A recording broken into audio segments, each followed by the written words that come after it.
Hello, welcome and welcome back to our Real Estate YouTube channel. Ni buri musi kandi subscribe ukore no kunzogera kugira ngo tujye tubana buri munsi. Dufite n'izindi mbuga nkoranyambaga wadusangaho haba kuri TikTok, Instagram, Facebook, hose dukoresha our Real Estate. Mugende mu following ndetse muduhe n'ibitekerezo. So uyu munsi tukuzana ikibanza cyacu giherereye Rubavu mu Rugerero hafi neza ishuri rya hoteleri, ni muri quartier nziza hafi y'umuhanda wa kaburimbo. Ni ikibanza kinini gifite ubuso bungana na metero kare 350.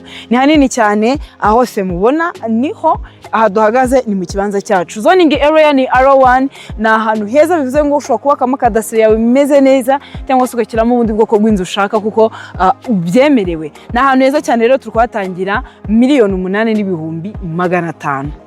$8,500,000 urazizana tuhaguhereze ibyangombwa byose birahari, no kugura tukorerwa mutation kandi twagufashamo byose kugera birangiye. So amafaranga ni $8,500,000, ibyangombwa byose birahari, no kugura tukorerwa mutation tukabigufashamo byose kugera birangiye. Muduhamagare ku bindi bisobanuro, mutwandikire cyangwa se mudusanga ahantu dukorera mu mujyi wa Rubavu mu nyubako izwi nka etage kwa Habibu, dukorera muri floor ya mbere.